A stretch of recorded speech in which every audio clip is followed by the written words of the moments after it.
Agora, o voto que teremos daqui a pouco, ao vivo, direto do plenário. Boa tarde a todos.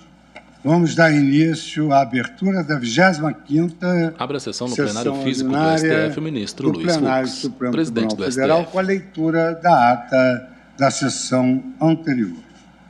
Ata da 26ª Sessão Extraordinária do Plenário do Supremo Tribunal Federal, realizada por videoconferência em 2 de setembro de 2021. Do STF, Presidência do senhor ministro Luiz Fux, presentes à sessão, os senhores ministros Gilmar Mendes, Ricardo Lewandowski, Carmen Lúcia, Dias Toffoli, Rosa Weber, Roberto Barroso, Edson Fachin, Alexandre de Moraes e Nunes Marques. Procurador-Geral da República, Dr. Antônio Augusto Brandão de Aras. Abriu-se a sessão às 14 horas e 41 minutos, sendo lida e aprovada a ata da sessão anterior. Não havendo nenhuma observação, eu considero aprovada a ata. Senhoras ministras, senhores ministros, o ministro tem alguns papéis em suas mãos. Senhores magistrados brasileiros de todas as regiões do país, da Justiça Estadual e Federal, aí incluídos juízes, desembargadores e ministros dos tribunais superiores, excelentíssimo senhor Procurador-Geral da República, doutor Augusto Brandão de Aras, senhoras advogadas e advogados, cidadãos brasileiros.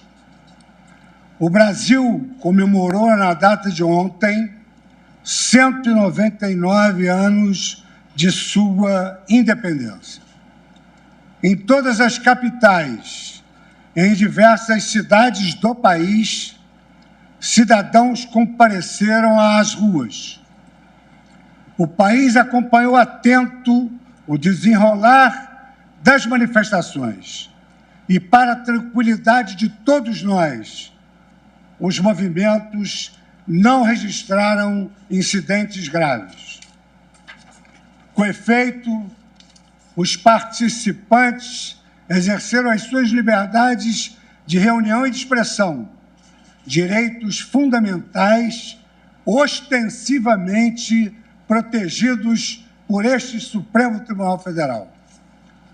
Neste ponto, é forçoso enaltecer a atuação das forças de segurança do país, em especial as polícias militares e a Polícia Federal, cujos membros não mediram esforços para a preservação da ordem e da incolumidade do patrimônio público, com integral respeito à dignidade dos manifestantes. Destaque-se por seu turno o empenho das Forças Armadas, dos governadores de Estado e dos demais agentes de segurança e da inteligência pública que monitoraram em tempo real todas as manifestações, permitindo assim o seu desenrolar com ordem e paz. De norte a sul do país, percebemos que os policiais e demais agentes atuaram conscientes de que a democracia é importante não apenas para si, mas também para seus filhos, que crescerão ao palio da normalidade institucionais que seus pais contribuíram para manter. Este Supremo Tribunal Federal também esteve atento à forma e ao conteúdo dos atos realizados no dia de ontem. Cartazes e palavras de ordem veicularam duras críticas à Corte e aos seus membros, muitas delas também vocalizadas pelo senhor presidente da República em seus discursos em Brasília e em São Paulo. Na qualidade de chefe do Poder Judiciário e presidente do Supremo Tribunal Federal, impôs uma palavra de patriotismo e de respeito às instituições do país. Nós, magistrados, ministras e ministros do Supremo Tribunal Federal, sabemos que nenhuma nação constrói a sua identidade sem dissenso. A convivência entre visões diferentes sobre o mesmo mundo é pressuposto da democracia, que não sobrevive sem debates sobre o desempenho dos seus governos e de suas instituições. Nesse contexto, em toda a sua trajetória, nesses 130 anos de vida republicana, o Supremo Tribunal Federal jamais se negou e jamais se negará ao aprimoramento institucional em prol do nosso amado país. No entanto, a crítica institucional não se confunde e nem se adequa com narrativas de descredibilização do Supremo Tribunal Federal e de seus membros, tal como vem sendo gravemente difundidas pelo chefe da nação. Ofender a honra dos ministros, incitar a população a propagar discurso de ódio contra a instituição do Supremo Tribunal Federal e incentivar o descumprimento de decisões judiciais são práticas antidemocráticas e ilícitas, intoleráveis, em respeito ao juramento constitucional que todos nós fizemos ao assumirmos uma cadeira nesta Corte. Infelizmente, tem sido cada vez mais comum que alguns movimentos invoquem a democracia como pretexto para a promoção de ideais antidemocráticos. Estejamos atentos a esses falsos profetas do patriotismo, que ignoram que democracias verdadeiras não admitem que se coloque o povo contra o povo, ou o povo contra as suas instituições. Todos sabemos que quem promove o discurso do nós contra eles não propaga a democracia, mas a política do caos. Em verdade, a democracia é o discurso do um por todos e todos por um, respeitadas as nossas diferenças e complexidades.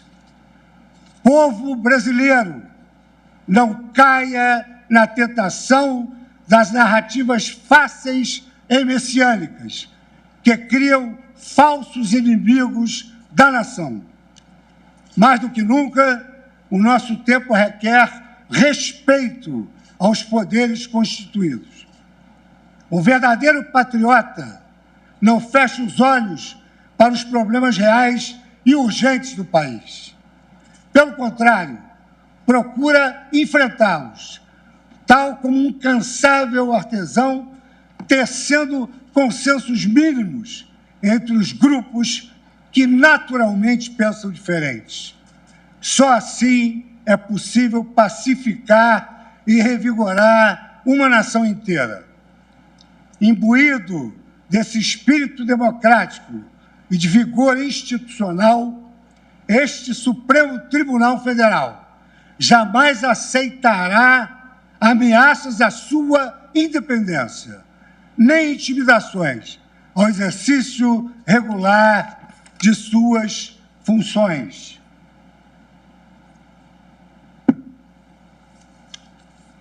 Os juízes da Suprema Corte e todos os mais de 20 mil magistrados do país têm compromisso com a sua independência, assegurada nesse documento sagrado que é a nossa Constituição, que consagra as aspirações do povo brasileiro e faz jus às lutas por direitos empreendidos pelas gerações que nos antecederam.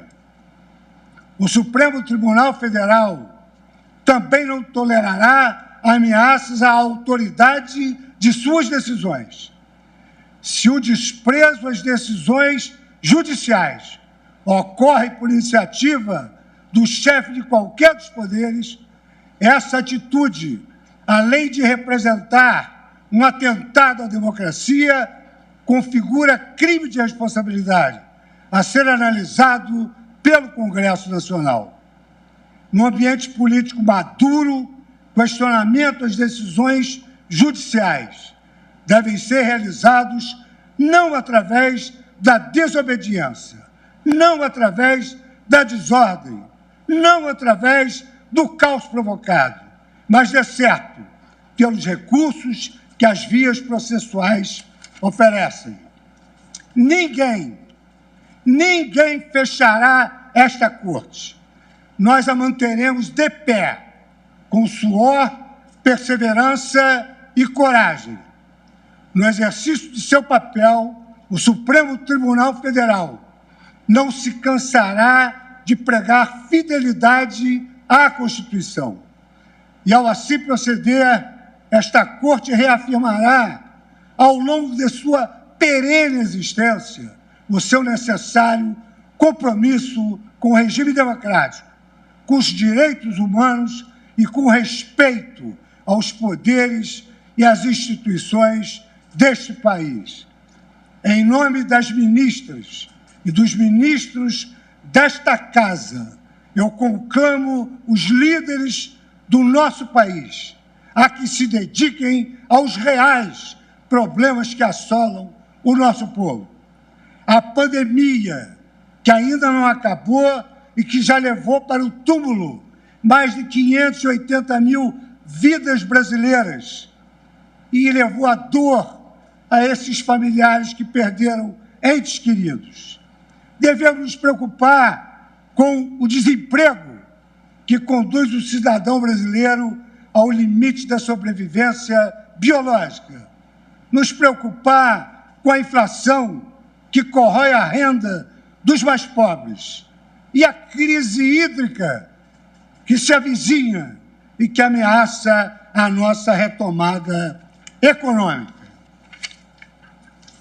Esperança por dias melhores é o nosso desejo e o desejo de todos, mas continuamos firmes na exigência de narrativas e comportamentos democráticos, à altura do que o povo brasileiro almeja e merece.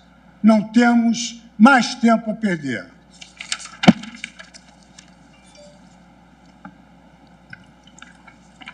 Anuncio agora o processo recurso extraordinário 1 milhão. Eu passo a palavra agora ao Procurador-Geral da República e peço desculpas que me foi dado o sinal de iniciar o julgamento. Concedo a palavra agora a Sua Excelência o Procurador-Geral da República, doutor Augusto Brandão de Aras. Excelentíssimo senhor ministro Luiz Fux, presidente do Supremo Tribunal Federal, na pessoa de quem cumprimento as senhoras ministras, os senhores ministros desta Casa. Também no plenário físico e do aos STF, demais ministro membros Augusto do Judiciário Aras, Procurador-Geral da República. Caros colegas do Ministério Público Brasileiro, nobres advogados, demais autoridades, servidoras e servidores, senhoras e senhores. Acompanhamos ontem uma festa cívica com manifestações pacíficas que ocorreram hegemonicamente de forma ordeira pelas vias públicas do Brasil.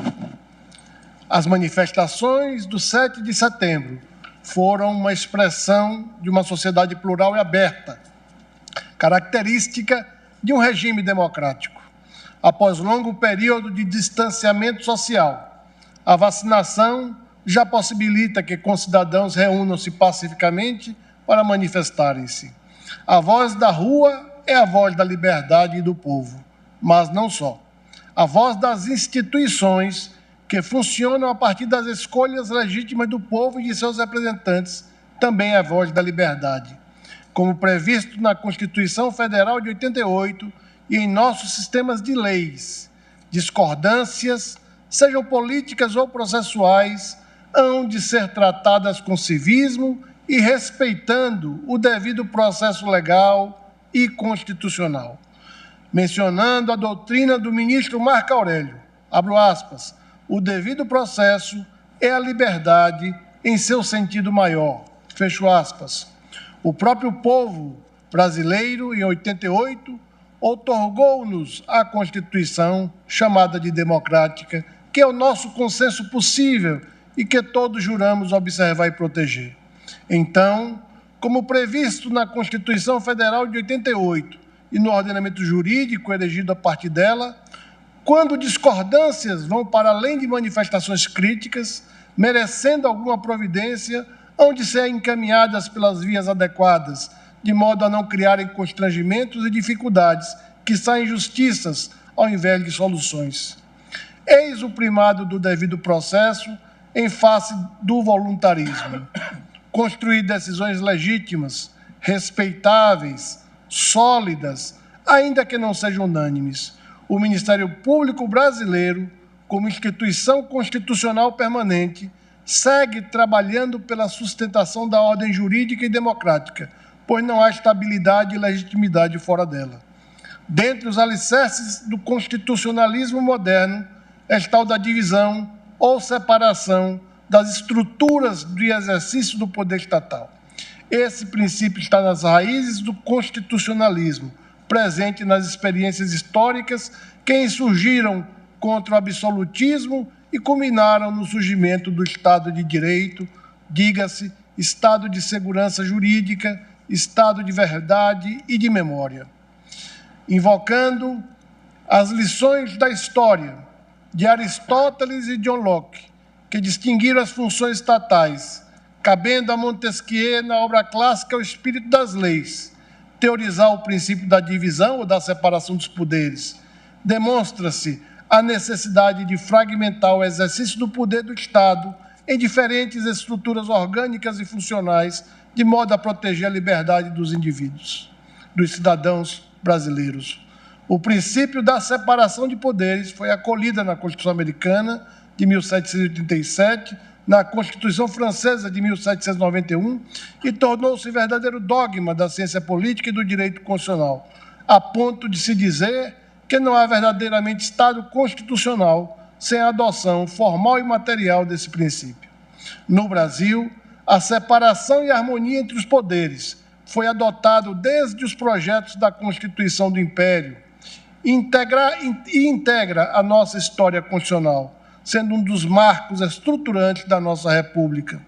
Tamanha é a sua importância que o professor Paulo Bonavides, em seu curso de Direito Constitucional, coloca o princípio da separação de poderes como a garantia máxima da Constituição democrática, liberal e pluralista. O saudoso professor, nascido na Paraíba, destaca na sua obra que esse princípio abro aspas, emblema de resistência a poderes autocráticos e a formas de governo havidas por usurpadoras de direitos e garantias fundamentais da pessoa humana. Fecho aspas. A independência entre os poderes pressupõe harmonia. Sem esta, o equilíbrio transfigura-se em conflito permanente. Essa harmonia, que pregava John Jay, há de ser buscada por todos e exige institucionalidade nas medidas e recursos próprios e no devido tempo. Não podemos desprezar os recursos e ferramentas da institucionalidade, o devido processo legal, o devido processo legislativo, o devido processo administrativo. Por meio dessas vias formais do nosso Estado democrático de direito, assegura-se que as minorias tenham voz e meios contra os excessos da maioria, e também que os direitos da maioria sejam preservados no processo decisório inerente às democracias representativas ou diretas.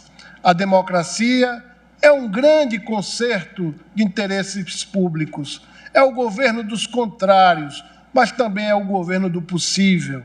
É mediante o diálogo, com discordâncias, mas sem discórdias, um caminho para a paz, por meio do consenso social.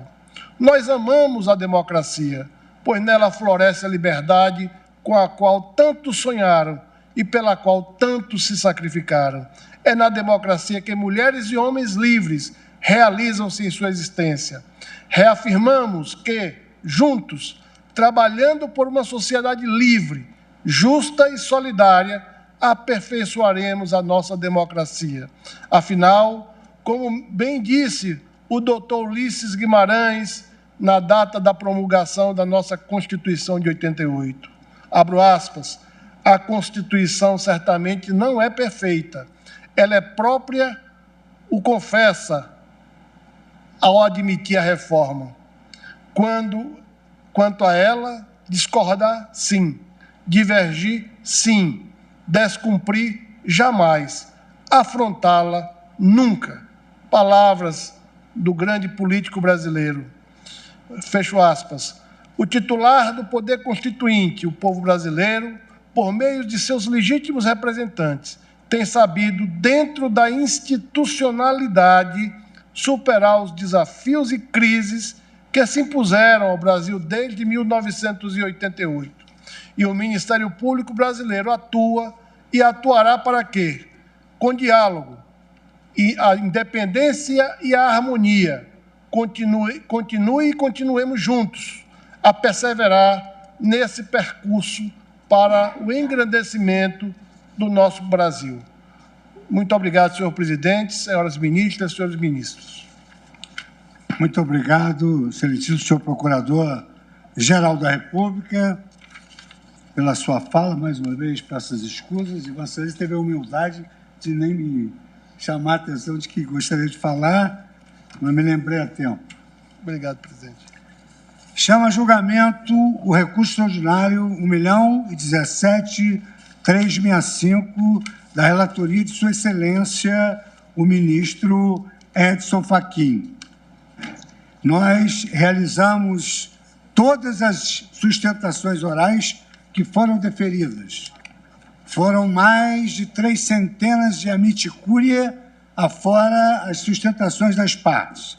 Em continuidade de julgamento, após a realização das sustentações orais, nós suspendemos a sessão para iniciarmos hoje com o voto de Sua Excelência, o ministro Edson Fachin, a quem eu concedo a palavra.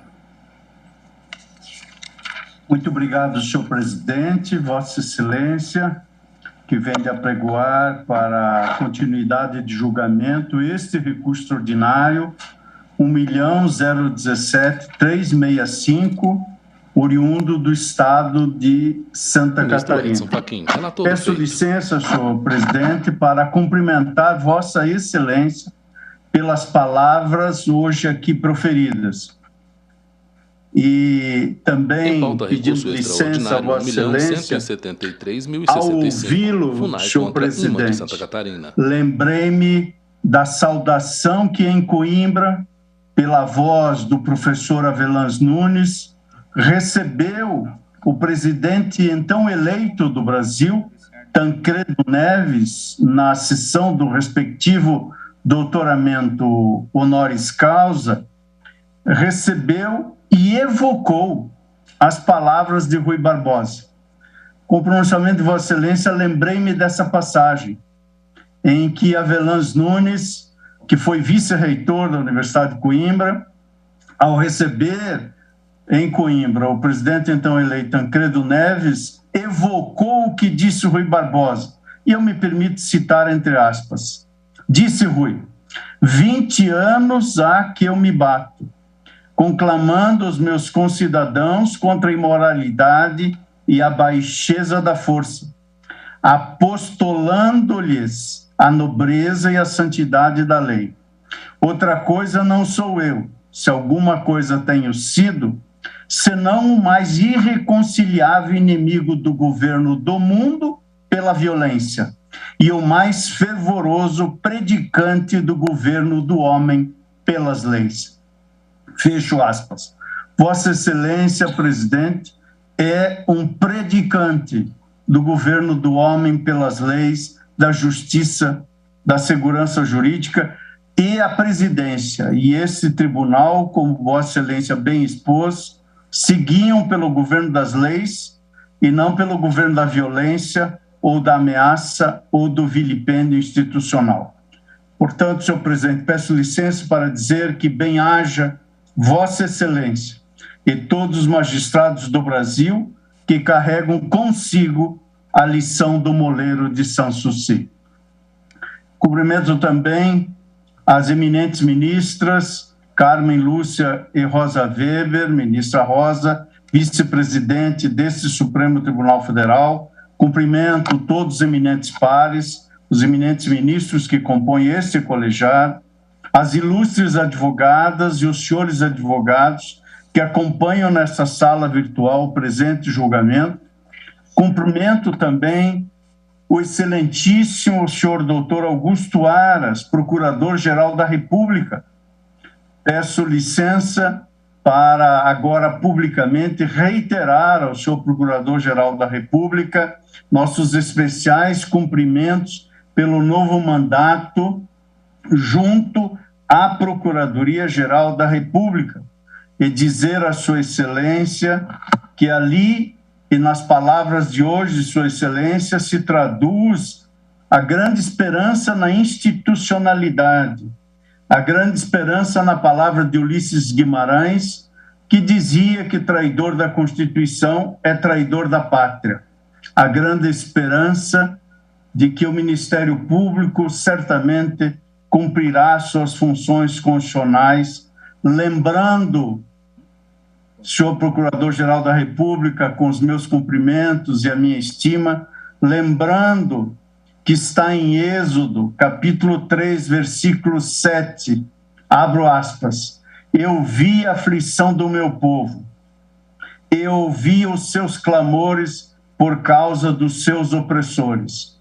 Sim, eu conheço os seus sofrimentos, fecho aspas, no livro do Êxodo 3, capítulo, versículo 7. Cumprimento também, senhor presidente, ao excelentíssimo senhor ministro Bruno Bianco, advogado-geral da União, que aqui também sustentou e que recentemente esteve comigo em audiência, logo após confirmar-se a sua assunção a esse relevantíssimo posto, e para nosso gáudio fez de suas palavras a menção que sempre subscrevi, ou seja, a nítida separação entre Estado e governo na atuação da advocacia pública em defesa dos interesses da União. Como procurador do Estado do Paraná que fui, e fui com muita honra, saúdo essa distinção que Sua Excelência fez, sublinhando a diferença entre o transitório e o estrutural, entre o governo que se alterna como regra pétrea da democracia e o estrutural e permanente que é o Estado. E eu estou seguro de que isto irá guiar o munus de Sua Excelência, relembrando que mesmo nos momentos difíceis da advocacia pública, e falo da experiência pessoal honrosa que tive por longos anos na Procuradoria, na briosa Procuradoria do Estado do Paraná, relembro o cancioneiro popular brasileiro que diz, abro aspas, é melhor lutar quando é fácil ceder, negar quando a regra é vender, e o mundo vai ver uma flor brotar do impossível chão, fecho aspas, para o ânimo que há certamente de estimular a atuação briosa também da advocacia pública na AGU. Senhor presidente e eminentes pares, o voto que trago à colação divide-se em duas grandes partes. A primeira, trato de algumas elucidações preliminares, questões preambulares que a rigor se colocam, de certo modo, no voto, mas antes do mérito propriamente dito. Portanto, a esta primeira parte, a qual agora irei adentrar, e há uma segunda parte, que contém os diversos elementos que compõem a ratio, a razão, que como fio condutor espelha a percepção que trago à colação a esse debate. Nesta segunda parte, eu inicio. Após vencer as preambulares, a segunda parte compõe-se de, em primeiro lugar, do contexto histórico, em segundo lugar, do julgamento da multicitada aqui e a Lures também, a PET 3388, que tratou de Raposa Serra do Sol. Na terceira parte do exame do mérito, cuido das ações judiciais possessórias em áreas administrativamente reconhecidas como indígenas, dos direitos indígenas e direitos fundamentais e da natureza jurídica da demarcação. E na quarta e última parte do voto, cuido da posse indígena e direitos originários, do esbulho e sua configuração, dos estudos antropológicos e a posse indígena, do usufruto exclusivo e a posse permanente, dos títulos particulares e terras indígenas e a proteção ao meio ambiente em áreas indígenas.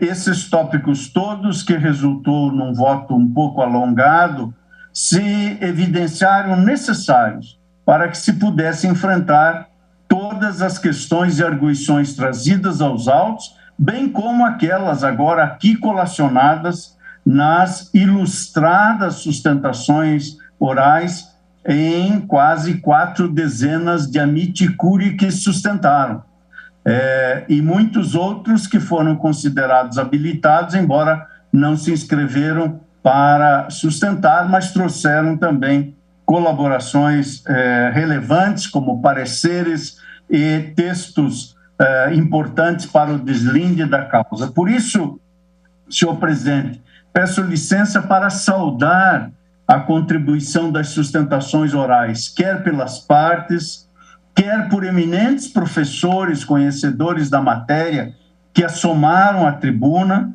advogadas e advogados, a sustentação oral do senhor Procurador-Geral da República, do senhor Advogado-Geral da União, ou seja, de juristas teóricos e práticos, e por isso, preambularmente, permito-me louvar os debates orais promovidos nas sessões plenárias de 1º e 2 de setembro, semana passada, portanto, que trouxeram argumentos relevantes e profundas reflexões em suas sustentações da tribuna presencial. Sem favor algum, as sustentações iluminam esse tribunal no julgamento desse importante recurso extraordinário com repercussão geral, que versa sobre questão visceral para a configuração do Estado brasileiro. E, de modo especial, senhor presidente e eminentes pares, gostaria de saudar as intervenções orais promovidas não apenas pelas partes, mas pelos diversos amici curiae, que contribuíram para o esclarecimento dos pontos postos em debate no julgamento que se iniciou. De fato, o tema referente à definição do Estatuto Jurídico Constitucional das relações de posse das áreas de tradicional ocupação indígena, nos termos do artigo 231 da Constituição da República, apresenta complexidade ímpar a exigir diálogo, escuta e abertura para a ampla participação de todos os setores interessados, que intervieram na qualidade de amigos da Corte e possibilitaram um diálogo franco e democrático acerca da temática. Nas sustentações orais que ouvimos nas sessões anteriores, nas quais os argumentos foram faticamente divididos em 2 blocos distintos, sobrelevou-se o trabalho de advogadas e advogados que ilustraram a controvérsia sobre a qual principiamos a debater. Não há como, em tão breve espaço desse conjunto de observações preambulares que faço, senhor presidente, não há como mencionar a todas as sustentações nesse exíguo preâmbulo do voto quanto ao mérito, mas permito-me reunir alguns fundamentos que anotei, tomei nota durante as sustentações e que foram vertidos pelos nobres causídicos que ocuparam a tribuna. Refiro-me, e apenas para indicar algumas das anotações que fiz, refiro-me, por exemplo, a sustentação feita pela doutora Samara Carvalho Santos, advogada indígena integrante do povo Pataxó, que ressaltou a importância do presente julgamento para o futuro da continuidade existencial dos índios como povos originários do país.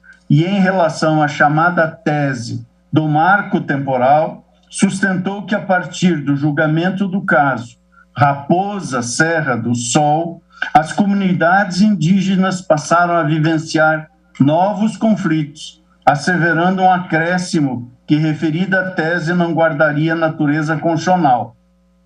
E, além de asseverar em acréscimo que a referida tese não guardaria natureza constitucional, sustentou também que ela vai de encontro a pilares do Estado de Direito Democrático e desconsidera o passado recente, no qual sequer era reconhecido aos índios e suas comunidades o direito de escolher o próprio destino.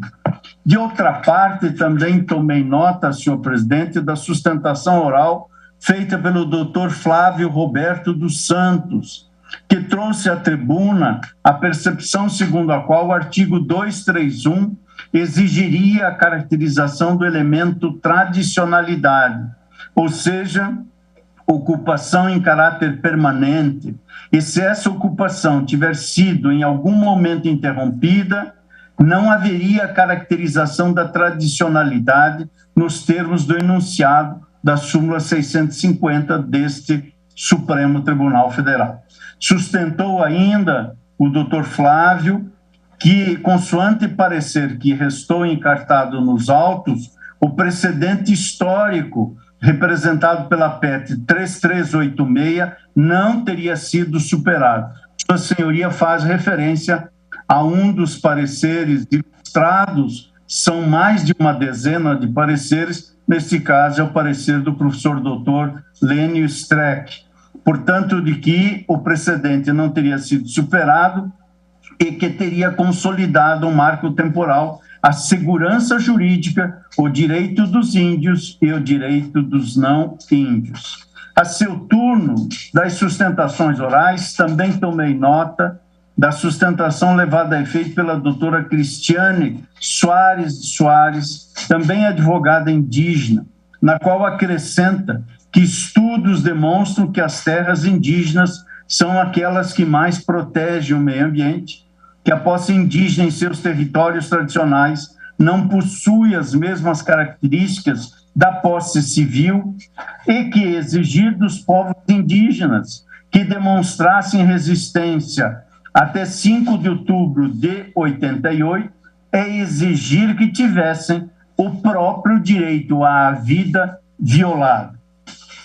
Por sua vez, também tomei nota, dentre outras, da sustentação levada a efeito pelo Dr. Paulo Roberto Coll, que sustentou que a Constituição autoriza a demarcação de terras indígenas, mas também protege o direito de propriedade, o ato jurídico perfeito, o princípio da confiança, a razoabilidade e proporcionalidade fundadas no devido processo legal, a segurança jurídica e a estabilidade das decisões.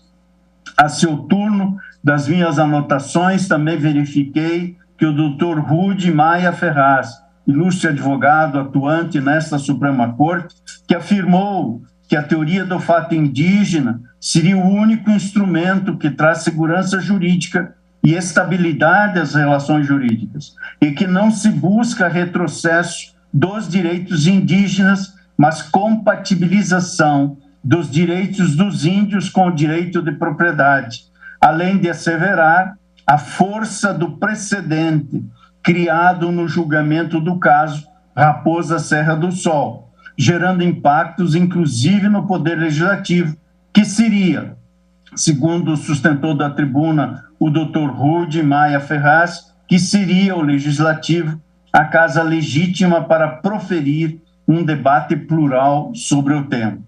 A seu turno, das notas que tomei, dentre inúmeras outras importantes sustentações, verifiquei também que o Dr. Paulo Doron Heder de Araújo asseverou a relevância do princípio da confiança para a proteção das pessoas e da ordem jurídica, e que a tese do marco temporal admite o fator de ponderação. Nas palavras do Dr. Paulo, esse fator de ponderação seria o conceito de esbulho renitente, e que interesses aparentemente antagônicos devem ser passíveis de conviver, e a única forma é a confiança na ordem constitucional estabelecida, sem rompimentos.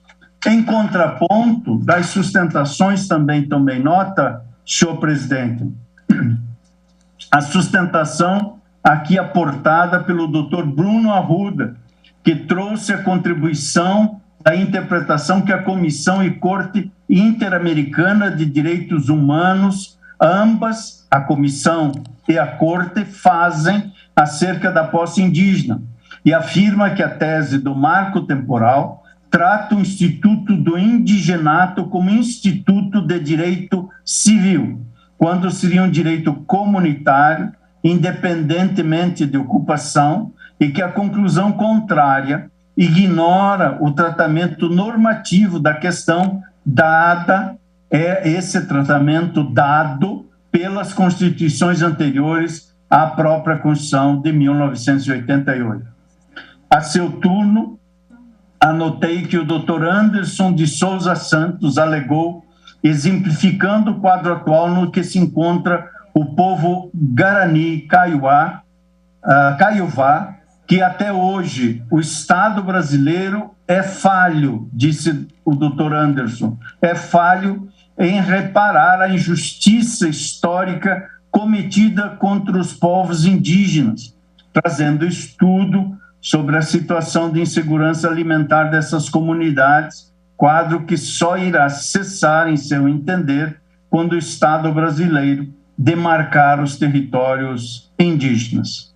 Também o Dr. Daniel Pinheiro Viegas rememorou o aumento do desmatamento na Amazônia, asseverando que o desmatamento ocorre em muitas terras públicas de propriedade da União, mas em sua maioria não nas terras indígenas reconhecidas, e que a defesa do chamado marco temporal desconsidera a inovação normativa da Constituição de 1988, que garante a diversidade entre os povos e rejeita a pretensão de integração forçada dos indígenas à sociedade envolvente.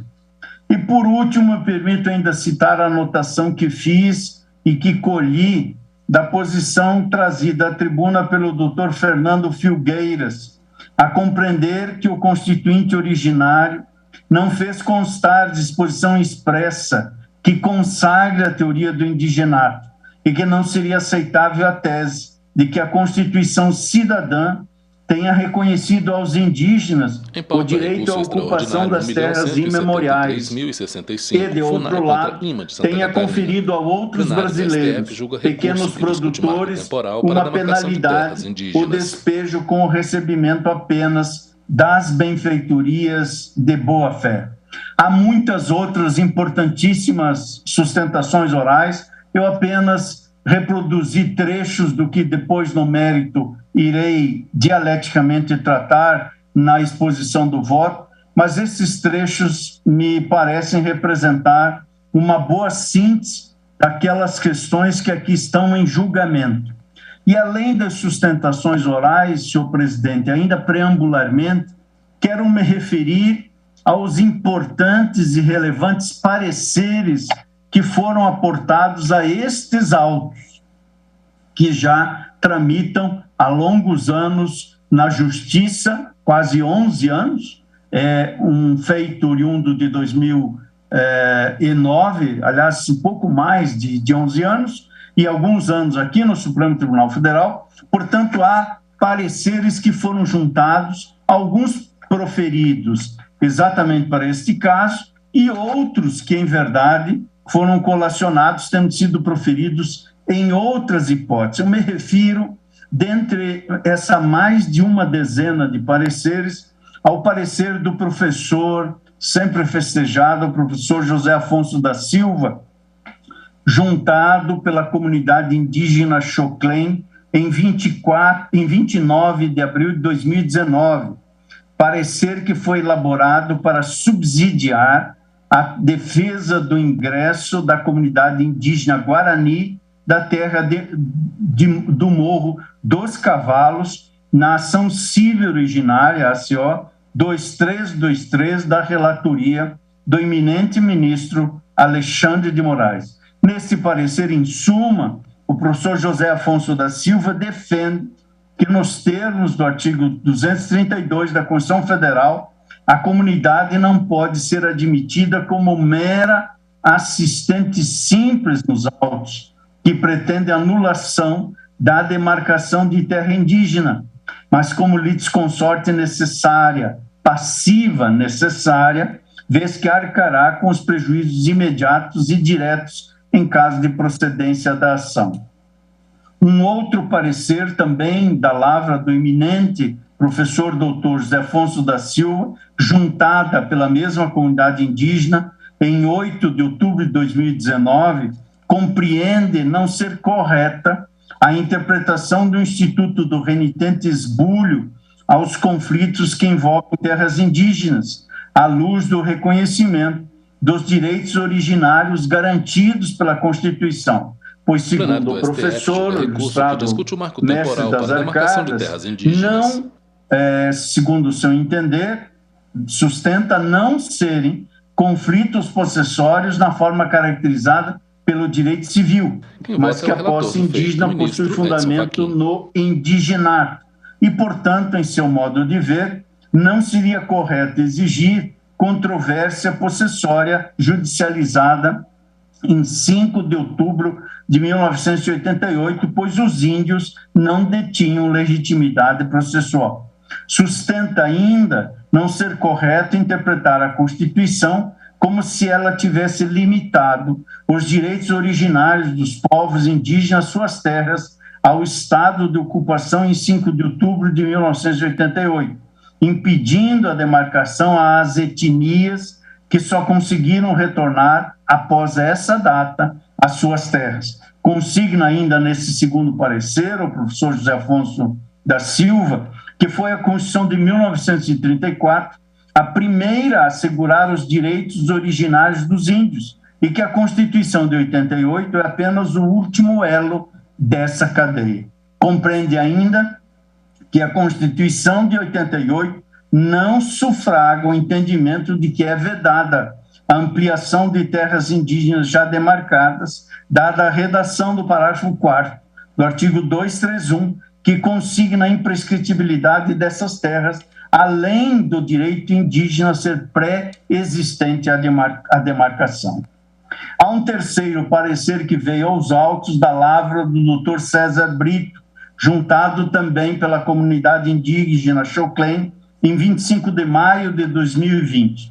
Sua Senhoria opinou pela manutenção da decisão cautelar proferida para que se possa garantir estabilidade e segurança jurídica às partes, bem como para preservar o resultado útil do processo, estando presentes todos os requisitos para o deferimento de medida cautelar, pelo menos até que o guardião constitucional da Constituição da República se pronuncie de forma definitiva acerca da tese do marco temporal, objeto do tema 1031 nesse Supremo Tribunal Federal, que é precisamente o que estamos a fazer nesse momento em curso.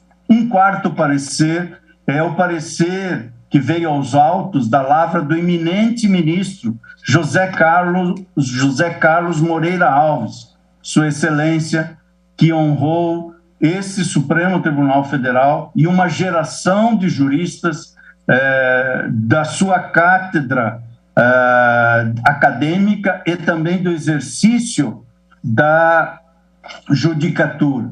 Sua Excelência foi sucedido aqui nesta cadeira pelo eminente ministro Joaquim Barbosa, a quem eu tive a honra de suceder. Portanto, faço uma saudação especial ao professor, ao eminente ministro Moreira Alves.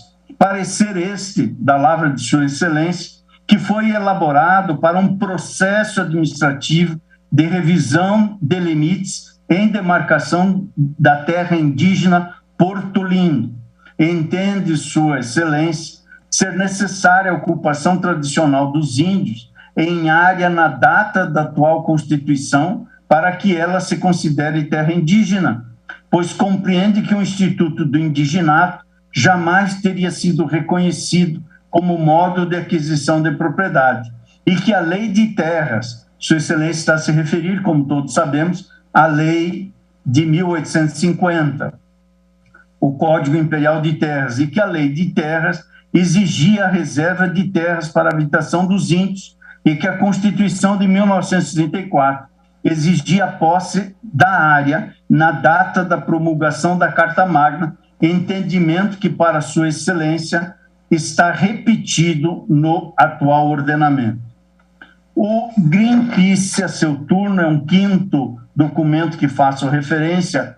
Em 17 de agosto de 2020, trouxe aos autos texto da autoria do ilustre professor doutor Carlos Frederico Marés de Souza Filho, com o título Demarcação das Terras Indígenas e seus entraves, que aborda as demarcações no Brasil desde o século passado e que conclui no sentido que, desta forma, tanto no parlamento como na administração, há uma permanente tentativa de desconhecer e negar o direito dos povos. Mas como não é possível alterar o disposto na Constituição, nem as regras internacionais da Convenção e dos tratados, o expediente mais próximo é a demarcação das terras, promovendo o falso discurso de que sem demarcação não há direito, fecho aspas, desse documento 541 que está nos autos. Em sexto lugar, me permito fazer referência ao parecer do eminente ministro Carlos Mário da Silva Veloso. Sua Excelência proferiu parecer que aqui foi juntado pela Associação dos Produtores Rurais Unidos de Brasnorte, a PRUB, em 27 de julho de 2021. Defende Sua Excelência, no parecer que foi juntado, a impossibilidade de ampliação de terras já demarcadas no processo administrativo de revisão dos limites da terra indígena aqui referida. Sustenta que o indigenato não foi suficiente para impedir a repartição do território nacional. Compreende que apenas as terras ocupadas pelos indígenas em 5 de outubro de 88 consistem naquelas descritas pelo artigo 231 da Constituição e que o Supremo Tribunal Federal, no julgamento do caso Raposa Serra do Sol e na súmula 650, rejeitou a teoria do indigenato. E conclui Sua Excelência, o ministro Carlos Mário, que a ampliação de indígena demarcada não é albergada pela Constituição em razão do princípio da segurança jurídica. Também de ministro aposentado desta Suprema Corte, veio juntado aos autos parecer de Sua Excelência, o eminente ministro Ilmar Galvão, que foi o parecer da lavra de Sua Excelência juntado aos autos pela Abrapa, pela AMPA e pelo IAGRO, ou seja, pela Associação Brasileira dos Produtores de Algodão, pela Associação Matogrossense dos Produtores de Algodão e pelo Instituto Matogrossense do Agronegócio. Essa juntada se deu em 13 de agosto de 2021, ou o pedido de admissão em todos esses amici curiae, tendo em vista o tardio pleito, foram admitidos, mas os pareceres trazidos à colação foram lidos e considerados por essa relatoria, por isso a eles estou fazendo referência, e nesse caso específico, o eminente jurista, ministro Ilmar Galvão, sustenta que a terra pertencia ao Estado que a adquiriu pelo direito de conquista. Afirma que ao longo do tempo foi ocorrendo a extinção dos antigos aldeamentos e, consequentemente, o abandono das antigas ocupações e reservas pelos indígenas, seja por haverem passado a integrar o meio civilizado, seja por efeito de expulsão ou mesmo dizimação determinada, em alguns casos por ordem do próprio governo, como a contida nas cartas régias de 1808, 1809 e 1811 de Dom João VI contra os botucudos. Alega ainda ser necessária a conjugação de 2 requisitos para a configuração da posse indígena.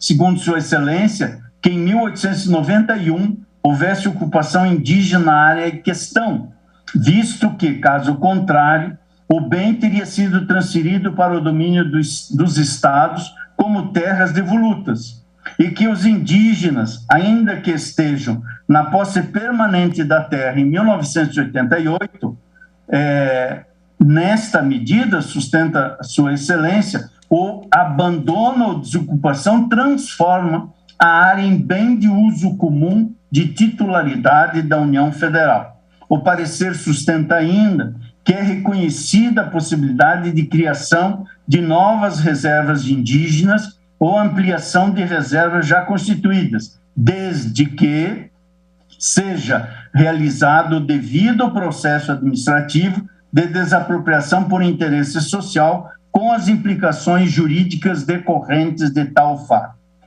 Também li e examinei, embora os amici curiae não tenham sido admitidos pela tardia pretensão que apresentaram, mas não deixei de ler e examinar o parecer que veio da lavra do professor Dr. Lênio Streck e que foi juntado pela Associação Brasileira dos Produtores de Algodão, pela Associação Mato-Grossense dos Produtores de Algodão e também pelo Instituto Mato-Grossense do Agronegócio. O professor Lênio Streck sustenta que não se manifesta sobre a questão indígena em si, mas apenas sobre a força normativa gerada pelo precedente do caso Raposa Serra do Sol, que gerou expectativas legítimas nos cidadãos e no Estado e orientou ações a partir de então. Afirma o professor Lênio que o voto da repercussão geral não demonstrou razões de fato e de direito a superar o precedente da PET 3388 e que isso significaria que os precedentes seriam mera regra, atos de vontade do julgador, sem a capacidade de vincular decisões posteriores.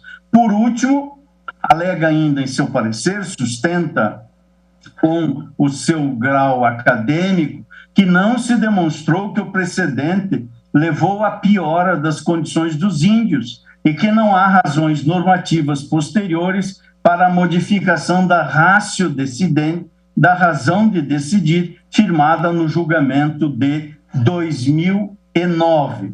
Há também o registro que faço de ter recebido e veio ao gabinete, também examinei, não obstante uma certa informalidade na remessa, eis que quem remeteu nunca requereu diretamente ingresso na lide, mas recebi no e-mail do gabinete o parecer do professor Dr. Manuel Gonçalves Ferreira Filho. Recebi em 21 de 8 de 2020 e foi remetido por Mônica Jacinto de Biasi e outros, que, como disse, não requereram ingresso na lide. Mas li, examinei o parecer que depreendi ter sido elaborado para a defesa judicial em autos, nos quais se pleiteava a reintegração de posse de área ocupadas por índios em Carapó, Mato Grosso do Sul, e índios da aldeia Taquara. Sustenta o professor, ilustrado professor paulista, professor Manuel Gonçalves Ferreira Filho, que os preceitos que explicitam direitos fundamentais, como o direito de propriedade, que está no inciso 12 do artigo 5º, o direito adquirido, que está no inciso 36º do mesmo artigo, inclui-se no núcleo intangível da Constituição, não podendo ser abolidos por força do contido no artigo 60, parágrafo 4º, inciso 4º da Lei Magra. Assim, segundo sustento ilustrado do professor, devem ser vistos no sistema constitucional como preceitos fundamentais no sentido que dá à expressão o artigo 102, parágrafo 1º, o que os faz inafastáveis para a interpretação de outras normas constitucionais, como as do artigo 231. Sustenta ainda seu parecer trazido desta forma e que, como já disse, mesmo assim, considerando relevante a ampliação da escuta e do diálogo nessa matéria, li, examinei e sustenta que a identificação da chamada posse imemorial do índio somente pode se dar de acordo com os preceitos legais que regulam a matéria, ou seja, por meio da demarcação, e que tais normas infraconstitucionais garantem a objetividade na apreciação da questão e, assim, são condições do devido processo legal a que a Constituição reconhece no artigo 5º, no inciso 54. Sustenta ainda Sua Senhoria que não existe eficácia retroativa do artigo 231 da Constituição Federal. Também veio, da mesma forma, em 30 de junho, agora, faz pouco tempo, em 30 de junho de 2021, parecer também da lavra de Sua Senhoria, o professor doutor Manuel Gonçalves Ferreira Filho, que foi elaborado para a defesa judicial em autos, nos quais se reconheceu o conflito federativo na pretensão de alienação pelo Estado de Mato Grosso do Sul de terras que a FUNAI reconheceu como indígenas. Essa remessa foi feita ao meu gabinete pelos herdeiros do espólio de Jacinto Honório da Silva, que também não requereu ingresso na lide. Mas depreendida a leitura do parecer, que o ilustrado prolator do parecer sustenta que a titulação de terras indígenas subtrai terra dos estados e municípios e que a subtração de terras para usufruto exclusivo indígena prejudica o desenvolvimento socioeconômico da região e do próprio país. Repisa Sua Senhoria neste parecer o argumento de que antes da Constituição de 88, os indígenas só tinham direito de posse sobre as terras que ocupavam e não as terras tradicionalmente ocupadas, como expõe o artigo 231, o que, em seu entender, reforça a tese do marco temporal. E, por último, sustenta neste 10º parecer que estou a me referir, 10º parecer que tenho nos autos ou por outros meios remetidos ao gabinete de conhecimento, sustenta ainda o ilustrado professor que é vedada a ampliação de terra indígena, como exposto no julgamento do caso Raposa Serra do Sol. Neste caso, aliás, o professor Manuel Gonçalves Ferreira Filho elaborou um parecer para análise do julgamento da PET 3388, e os mesmos herdeiros do espólio que antes mencionei remeteram o parecer de então ao gabinete a fim de ilustrar o debate aqui em curso. E verifico, já é a 11ª menção que estou fazendo de pareceres, verifico que, além de todos os argumentos que Sua Senhoria já houvera lançado nos demais pareceres, busca reforçar a compreensão dos efeitos transcendentes do julgamento do caso Raposa Serra do Sol e que o esbulho possessório é ato revestido de ilicitude jurídica. Por último, e portanto aqui, senhor presidente, eu estou não apenas homenageando os pareceres, mas cumprimentando a importância dessa contribuição no desate de uma controvérsia tão relevante quanto essa que está em julgamento, e não de agora.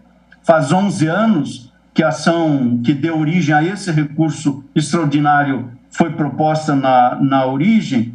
Pois bem, que esta matéria que reclama, portanto, apreciação, recebeu também, menciono o último dos pareceres que chegou ao meu gabinete, que é o parecer da lavra do professor doutor Paulo de Bessa Antunes. Eu recebi este parecer em 27 de agosto de 2021. Portanto, recentissimamente pude ler e examinar e verifiquei que Sua Senhoria, do alto também do seu grau acadêmico, sustenta que o projeto de lei 490/2007, desde sua origem, é inconstitucional, pois teria violado o direito fundamental dos povos indígenas e tradicionais de serem consultados previamente sobre todas as matérias legislativas ou administrativas que possam impactar os seus direitos consultados, seus direitos assegurados. É o que diz o professor Paulo de Bessa Antunes.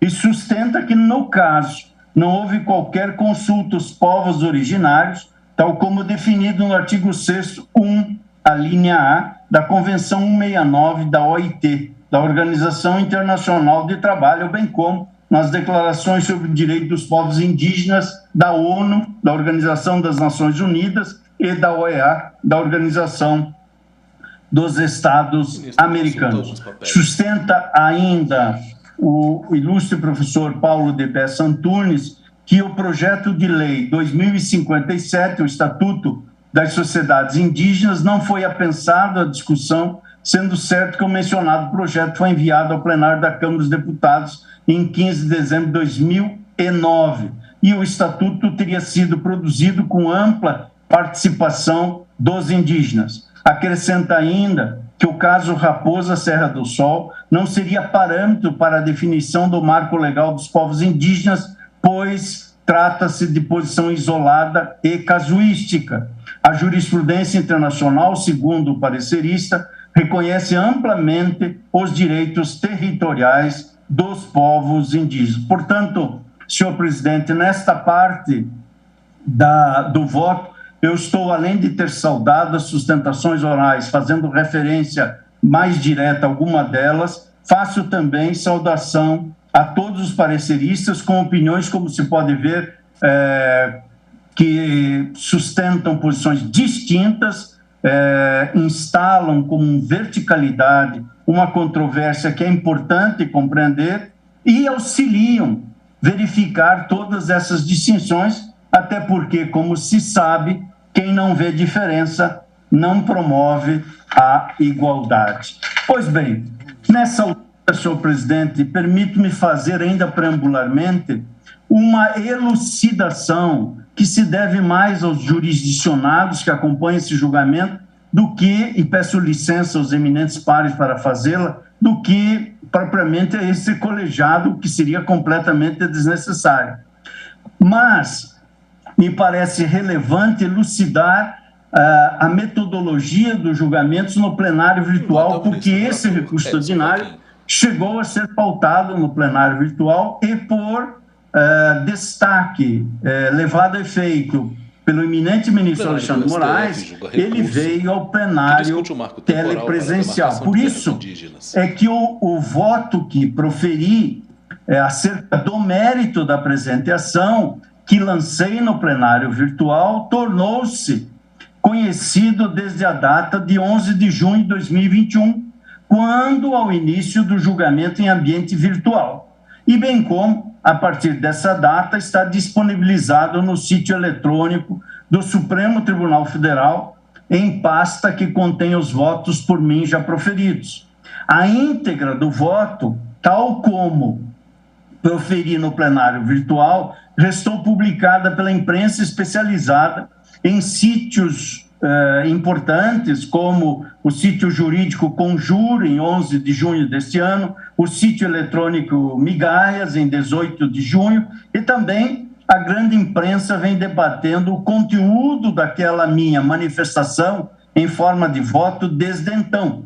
Cito as reportagens do Valor Online, de 11 de julho, da BBC Brasil, de 29 de junho, da Isto É, de 23 de agosto, o Globo, de 24 de agosto, e no UOL, de 25 de agosto. Além disso, aquele voto foi remetido e posteriormente reenviado previamente aos gabinetes de todos os ministros deste Supremo Tribunal Federal. E todos percebemos que, com diferentes graus de compreensão e manejo da abordagem, verificamos que foi mencionado, esta circunstância foi mencionada em diversas manifestações orais de Amite Curi na tribuna virtual, à luz das sustentações orais nas datas anteriores desse julgamento.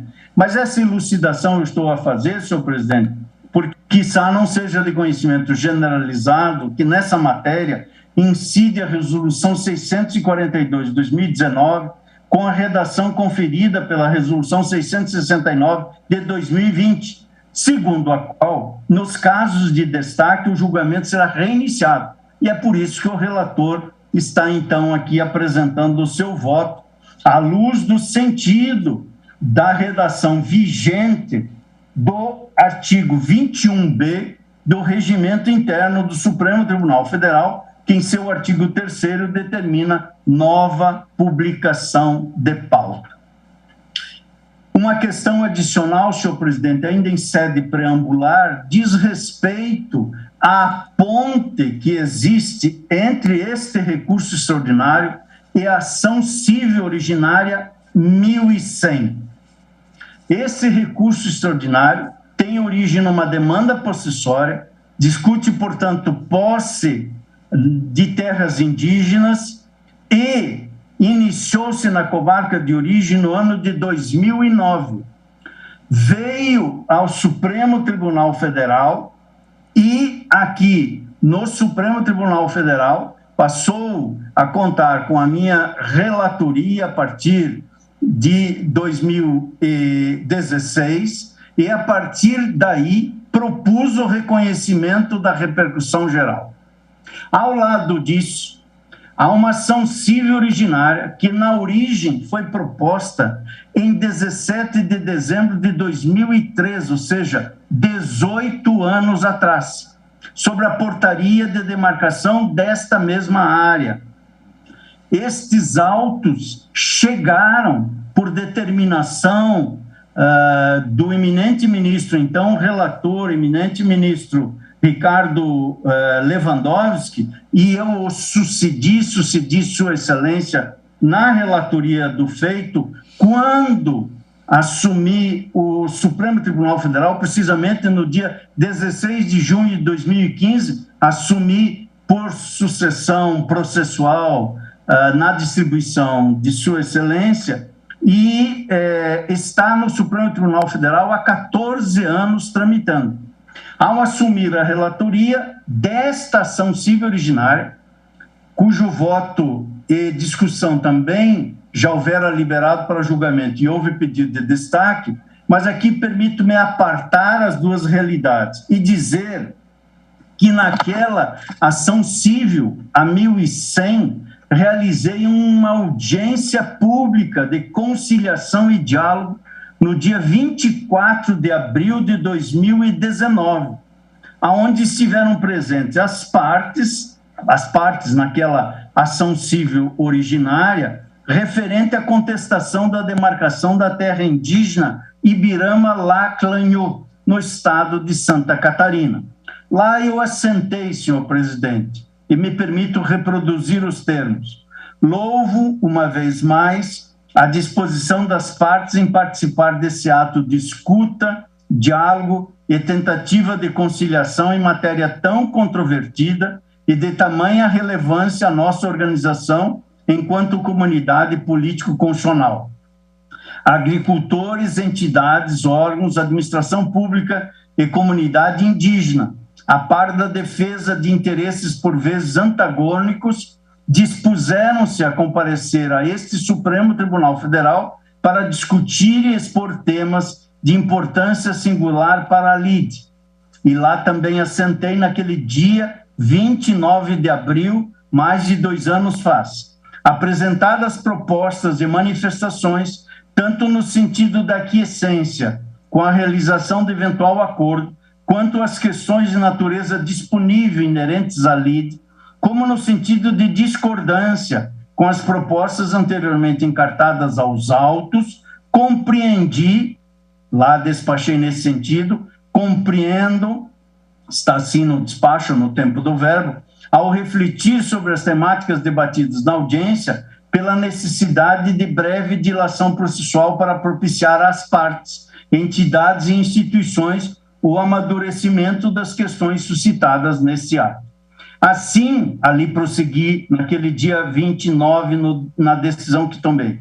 Diante das diversas temáticas suscitadas nessa oportunidade, concedo às partes o prazo comum de 15 dias a partir da realização dessa audiência para a juntada de documentos e manifestação acerca dos pontos debatidos durante a audiência de conciliação e diálogo levada a efeito nesta Corte. Facultei a apresentação de outras propostas com a finalidade de composição parcial e integral da LIDE. Especificamente à União, ao Estado de Santa Catarina e ao INCRA, determinei que se manifestassem sobre a dimensão econômica do pedido alternativo e da incidência na hipótese da responsabilidade civil por ato danoso. A União, determinei a juntada de plano de trabalho quanto à barragem norte do Alto Vale do Itajaí. Facultei ainda ao Instituto do Meio Ambiente a juntada aos autos do documento que ali foi mencionado na audiência e concluí aquela decisão. Não havendo, nos limites da ordem normativa, elementos concretos que indiquem um avanço nas possibilidades de composição quanto a direitos disponíveis, assento que a ação civil originária seguirá para julgamento final. Neste prazo que abri naquela CO, que aqui não está em julgamento, apenas estou me referir para distinguir as circunstâncias, a CO discute o caso concreto, o recurso extraordinário discute a tese reconhecida em repercussão geral, mas lá vários documentos após aquela audiência foram juntados, quer pela comunidade indígena Xoclém, concordando com o reassentamento e indenização aos agricultores, comprometendo-se com a proteção ao meio ambiente, acolhendo o acordo de negociação entre os poderes públicos quanto à barragem norte do Alto Vale do Itajaí. O Instituto do Meio Ambiente de Santa Catarina apresentou contraproposta às propostas da comunidade indígena na questão ambiental. A FUNAI se manifestou reafirmando seus compromissos com a indicação de prazo. O INCRA afirmou-se como mero colaborador da LIDE e apresentou a dimensão econômica do reassentamento. Os autores vieram aos autos afirmando que não aceitam indenização e sustentando que a terra não é de ocupação tradicional indígena e apresentam proposta para que a União desaproprie áreas próximas e assegure aos índios uma área maior de ocupação. Também veio aos autos e esteve presente na audiência a empresa Modo Batistella e a empresa madeireira Odebrecht, que integram aquela controvérsia processual, e formularam proposta de entrega parcial de área aos índios mediante justa e prévia indenização, que não deve ocorrer por meio de precatórios. A União veio aos autos sustentando a impossibilidade de indenizar o ato danoso e juntou documentos sobre a barragem norte do Alto Vale do Itajaí. O Estado de Santa Catarina apresentou informações que, a rigor, já tinham sido prestadas anteriormente pela FUNAI e pelo INCRA.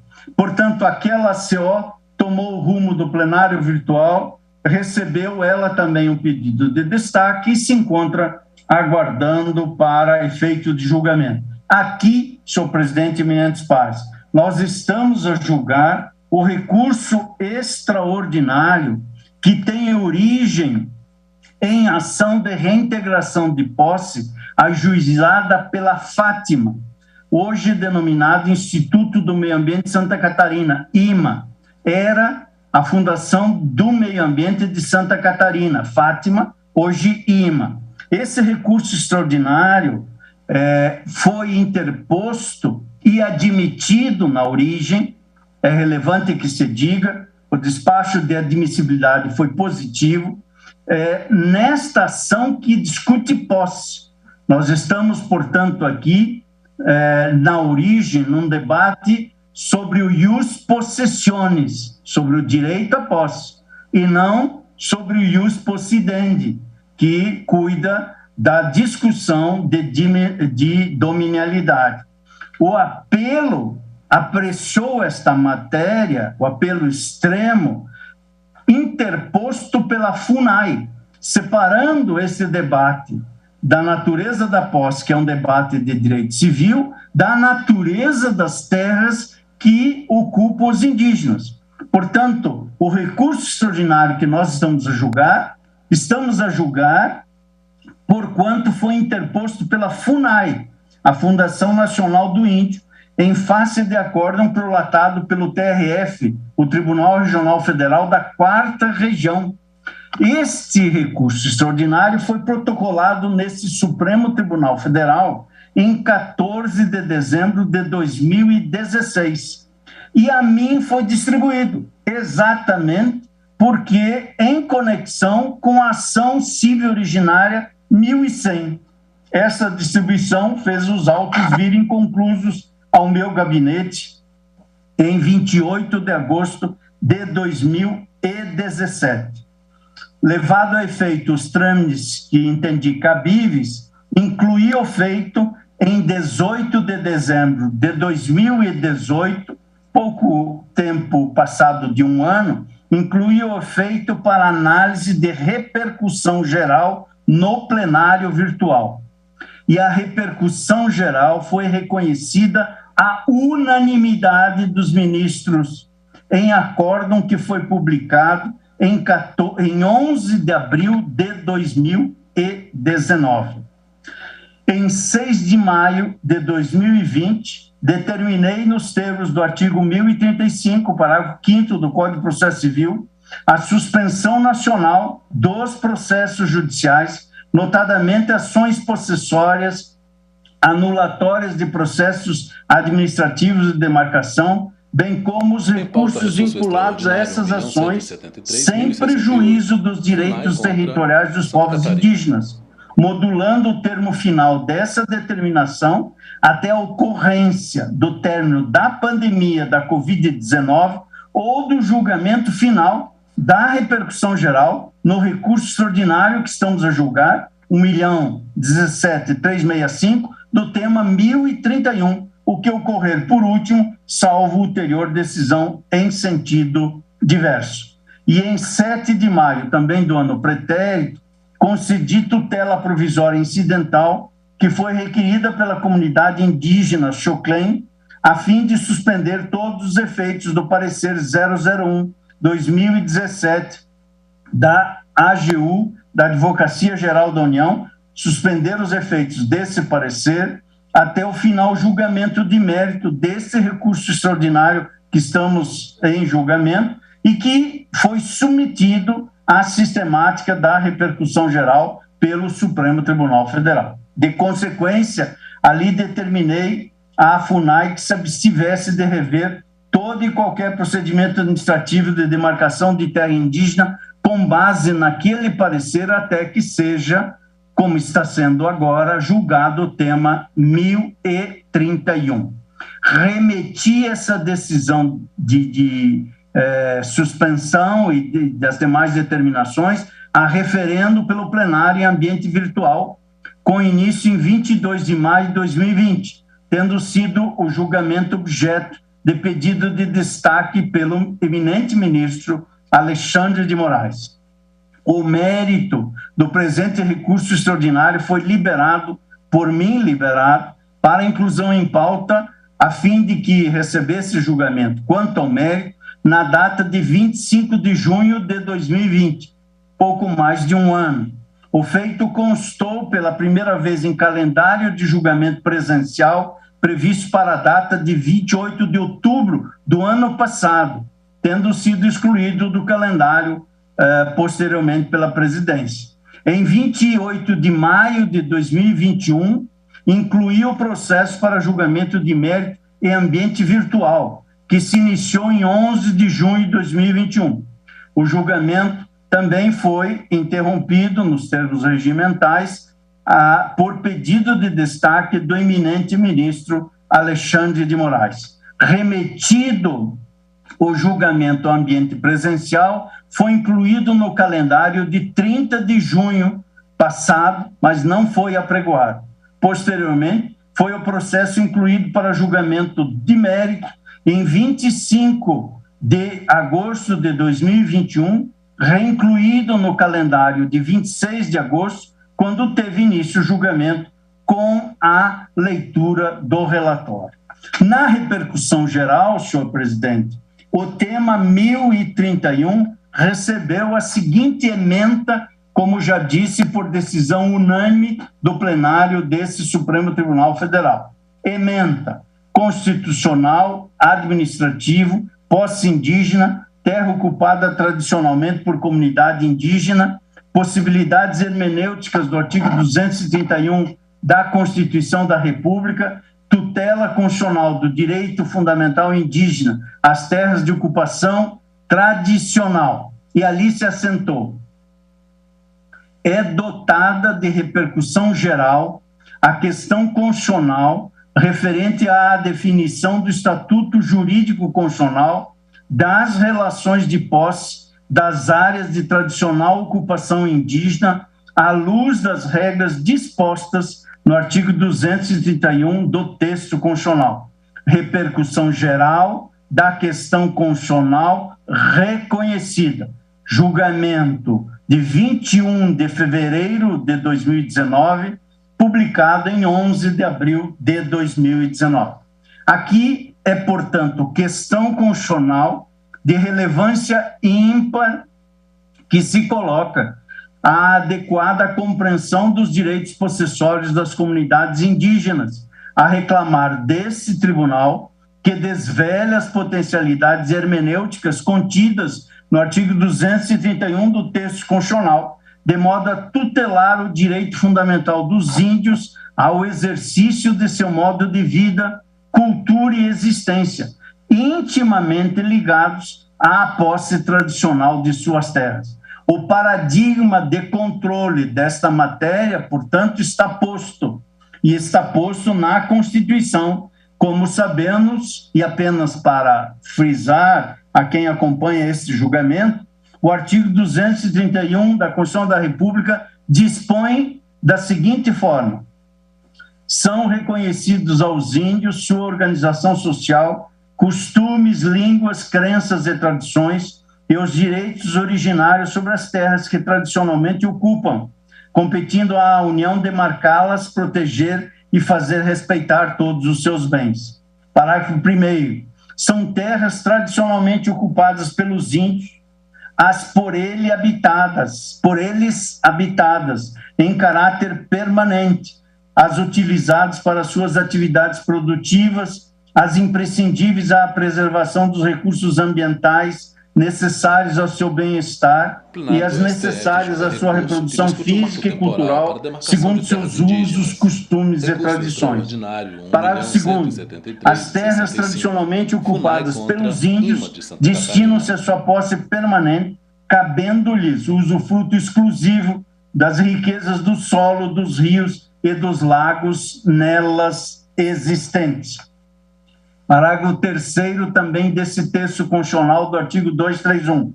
O aproveitamento dos recursos hídricos, incluídos os potenciais energéticos, a pesquisa e a lavra das riquezas minerais em terras indígenas só podem ser efetivados com autorização do Congresso Nacional, ouvidas as comunidades afetadas, ficando-lhes assegurada a participação nos resultados da lavra na forma da lei.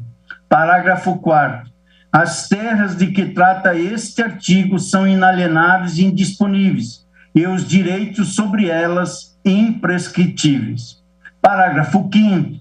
É vedada a remoção de grupos indígenas de suas terras, salvo ad referendum do Congresso Nacional, em caso de catástrofe ou epidemia que põe em risco sua população ou no interesse da soberania do país, após deliberação do Congresso Nacional, garantido em qualquer hipótese o retorno imediato, logo que cesse o risco. Parágrafo 6º. São nulos e extintos, não produzindo efeitos jurídicos, os atos que tenham por objeto a ocupação, o domínio e a posse das terras a que se refere este artigo, ou a exploração das riquezas naturais do solo, dos rios e dos lagos nela existentes, salvado o relevante interesse público da União, segundo o que dispuser lei complementar, não gerando a nulidade e a extinção, direito à indenização, ações contra a União, salvo na forma da lei, quanto às benfeitorias derivadas da ocupação de boa-fé. E, por último, o parágrafo 7º desse artigo 231 prevê não se aplicar às terras indígenas o disposto nos parágrafos 3º e 4º do artigo 174. Como se vê, senhor presidente e eminentes pares, tal como assentei no voto que levou ao reconhecimento da repercussão geral da matéria constitucional ora posta em julgamento, a questão relativa à definição do Estatuto Jurídico Constitucional das relações de posse das áreas de tradicional ocupação indígena, à luz das regras trazidas pela Constituição Federal de 1988, ainda não foi definida por esse Supremo Tribunal Federal em sede de processo com eficácia vinculante. E mais importante que o equacionamento jurídico da questão, está em julgamento a tutela do direito à posse de terras pelas comunidades indígenas. O que está, portanto, posto para ser apreciado é o tema com relevo de repercussão geral e que, em seu histórico, se sustenta que o reconhecimento da posse e domínio sobre as terras que os indígenas, os índios, ocupam, ocorrem com o Alvará Régio de 1680, o qual, segundo vejam nos autos, sustenta-se ali, à luz da redação do próprio Alvará Régio, que não poderão ser mudados, os índios não poderão ser mudados dos ditos lugares contra sua vontade, e ainda ali se assenta que se entenda ser reservado prejuízo e direito os índios primários e naturais senhores delas.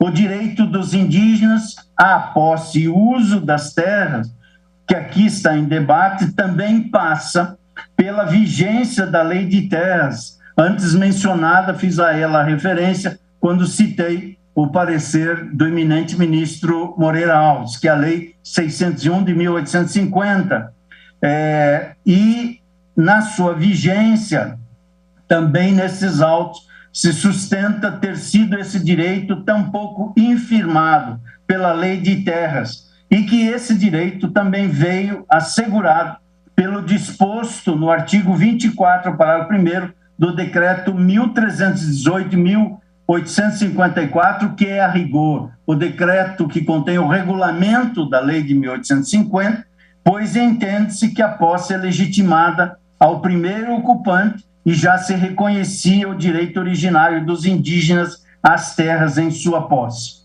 No histórico que toma como premissa esta controvérsia para exame, sustenta-se que a Constituição Federal de 1934 foi a primeira a consagrar o direito dos índios à posse de suas terras, disposição repetida em todos os textos constitucionais posteriores, sendo entendimento pacífico na doutrina que esse reconhecimento constitucional teria operado a nulidade de pleno direito de qualquer ato de transmissão da posse ou da propriedade dessas áreas a terceiros, como assinalou Pontes de Miranda em comentário efetuado à Constituição de 1946, cujo conteúdo era idêntico em relação à tutela dos indígenas. Escreveu o grande Pontes de Miranda, abro aspas, o texto respeita a posse do silvícola, posse a que ainda se exige o pressuposto de localização permanente.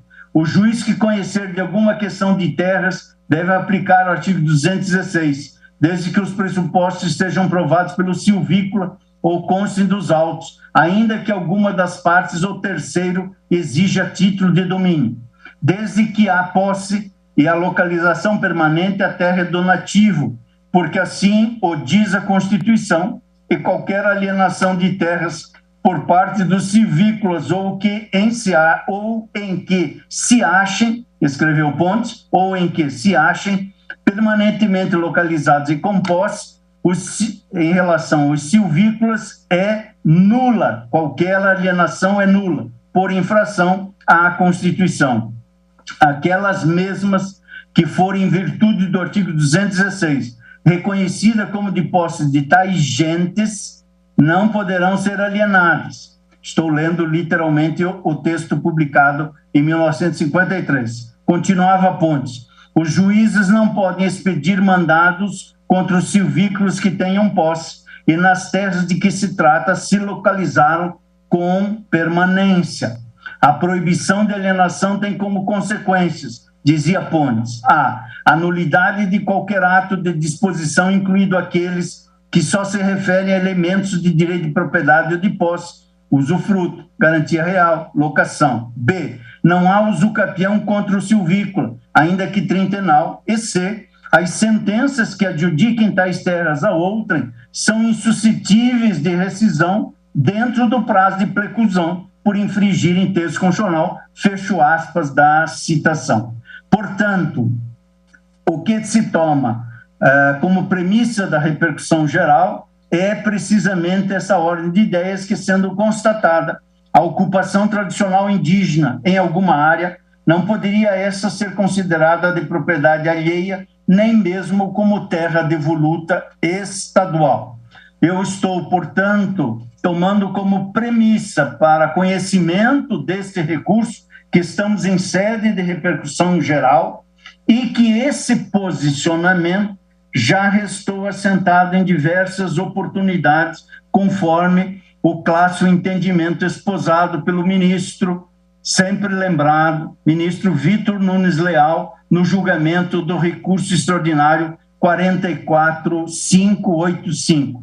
Ali, o sempre lembrado ministro que com brio altaneiro sobre sempre se postar na defesa do Estado de Direito Democrático, constituindo um exemplo para as novas gerações, ali sobre a matéria específica, o eminente ministro, o saudoso ministro, assentou: aqui não se trata do direito de propriedade comum. O que se reservou foi o território dos índios.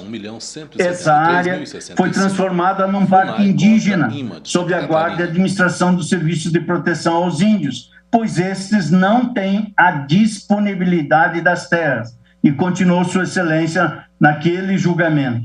O objetivo da Constituição Federal é que ali permaneçam os traços culturais dos antigos habitantes, não só para a sobrevivência dessa tribo, como para estudos dos etnólogos e para outros efeitos de natureza cultural e intelectual. Não está em jogo propriamente um conceito de posse, nem de domínio no sentido civilista dos ocavos. Trata-se do habitat de um povo.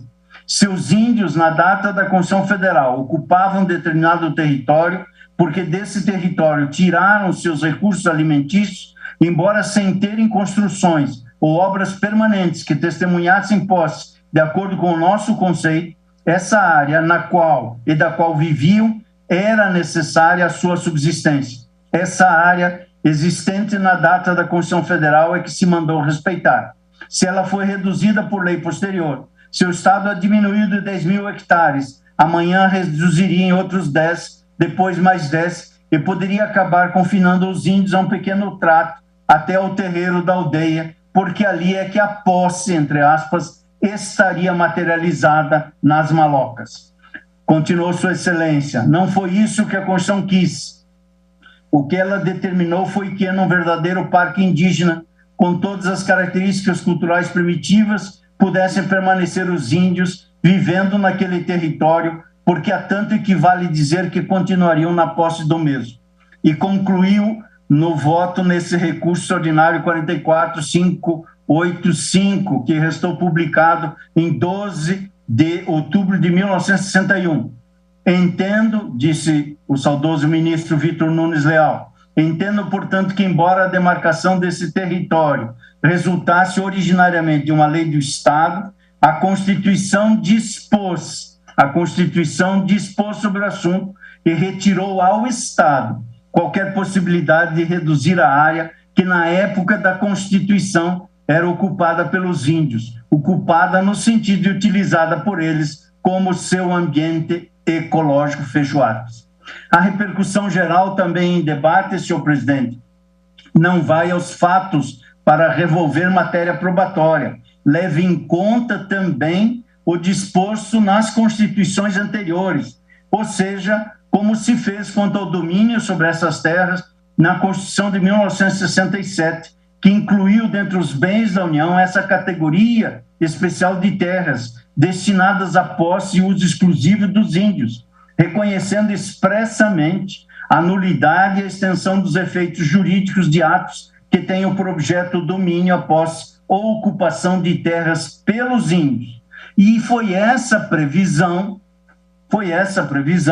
que veio formulada pelo parágrafo 6º, que acabei de ler, do artigo 231 da Constituição da República, em 1988, combinando-se nulidade e inoponibilidade aos títulos de domínio que tenham por objeto terras reconhecidas pelo texto constitucional como de tradicional ocupação indígena.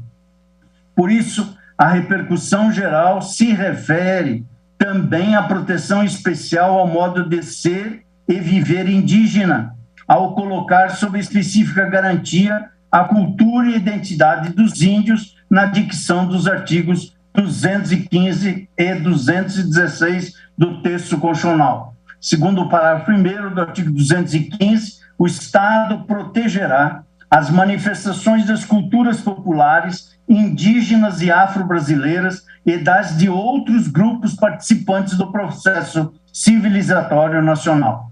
E, já no caput do artigo 216, prevê que constituem patrimônio cultural brasileiro os bens de natureza material e imaterial, tomados individualmente ou em conjunto, portadores de referência à identidade, à ação, à memória dos diferentes grupos formadores da sociedade brasileira, nos quais se incluem 1. As formas de expressão, 2. Dentre outros, os modos de criar, fazer e viver. Por isso, nessa preambular, senhor presidente, a Constituição tomada na repercussão geral é vista no sentido de romper com um paradigma assimilacionista que pretendia a progressiva integração do índio à sociedade nacional, a fim de que deixasse paulatinamente sua condição indígena para um paradigma de reconhecimento e incentivo ao pluralismo sociocultural e ao direito de existir como indígena. A despeito disso, a repercussão geral se coloca como ponte para que esse recurso especial seja conhecido e aí tenha seu mérito apreciado, eis que, a despeito dessa tutela das terras e do próprio modo de vida indígena, como protegida, como essa tutela vem no texto constitucional vigente, e mesmo pelas previsões constitucionais e legais a esse texto anteriores, o contexto jamais espelhou referida proteção. Ao revés, é fato notório as condições graves e, por vezes, trágicas nas quais, até os dias atuais, vivem os índios em nosso país. Assim, entendo que deva ser conhecido para ter o seu mérito apreciado esse recurso extraordinário 1.017.365, eis que a questão referente à posse de suas terras tradicionais, mesmo com o grande avanço da Carta Constitucional de 1988, representou esse grande avanço, sem dúvida, mas não se encontra aquela questão resolvida ou, ao menos, de todo serenada, razão pela qual, entendo, se faz necessário que esse tribunal desempenhe sua tarefa de guardião da Constituição, lançando novamente um olhar sobre essas questões imbricadas na temática, que além de assentar questões possessórias e domínio, envolve a sobrevivência de pessoas, comunidades, etnias, línguas e modos de vida que compõem a pluralidade inerente à sociedade brasileira. O que motivou a repercussão geral dessa questão constitucional é a informação que vem aos autos, segundo a qual o Brasil possui hoje um total de 1.298 terras indígenas, 829 demarcações não finalizadas ou sequer iniciadas. Daí se desvela a importância do julgamento que ora se levará a efeito. Por isso, senhor presidente, vi que da tribuna o ilustre procurador do Estado, representante da parte recorrida, que é o IMA, Instituto do Meio Ambiente de Santa Catarina, aventou o não conhecimento do recurso extraordinário, por se tratar de necessidade de revolvimento fático e probatório nos autos, a atrair a vedação da súmula 279 deste Supremo Tribunal Federal. Ressalto, com o devido respeito ao ilustre procurador, que a parte recorrida, quando lhe foi propiciada a oportunidade, a apresentação de contrarrazões dos autos para se contrapor aos recursos, tanto o especial, dirigido ao Superior Tribunal de Justiça, quanto o extraordinário, dirigido a esse Supremo Tribunal Federal, quedou-se silente. Ademais, esse recurso extraordinário foi admitido na origem. No Tribunal Regional Federal, o recurso extraordinário obteve juízo positivo de admissibilidade e ali se considerou preenchidos os elementos e pressupostos de admissibilidade, não envolvendo exame de provas. Além disso, senhor presidente, e é por isso que voto nesta parte preambular pelo conhecimento do recurso, além de todos esses argumentos que trago à colação, evidenciando que há uma questão constitucional a reclamar pronunciamento do tribunal, além de todos esses argumentos, esse próprio tribunal, a unanimidade, reconheceu que há questão constitucional de repercussão geral da matéria constitucional controvertida nos autos. Por isso, com o devido respeito, afasto a alegação de não conhecimento do presente recurso extraordinário. E feita esta dimensão preambular, senhor presidente, a partir daqui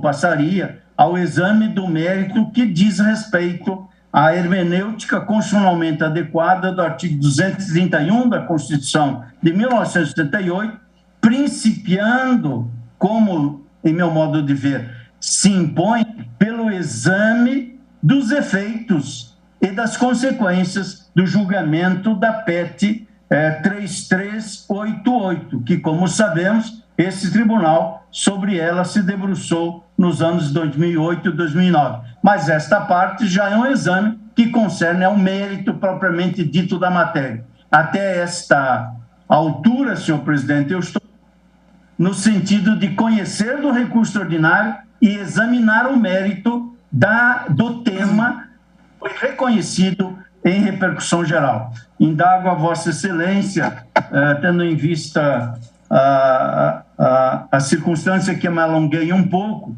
e o mais do alongado do voto que tenho, eis que entendo ser incumbência da relatoria minudentar essas circunstâncias e evidenciar os respectivos fundamentos. Senhor presidente. Pois não, ministro Fachin, o colegiado entendeu que não deveria haver assim o fracionamento do mérito presidente do STF. Do recurso.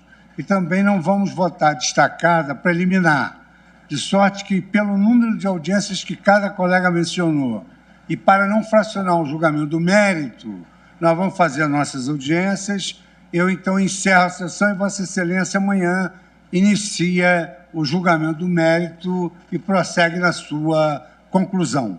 Fica bem assim para Vossa Excelência? Presidente. Está bem, presidente. Amanhã inicio o voto e certamente concluo no dia de amanhã quanto ao mérito. Está bem. Então, feitas essas observações, eu declaro encerrada essa sessão e liberado todos os ministros para as audiências, inclusive a presidência.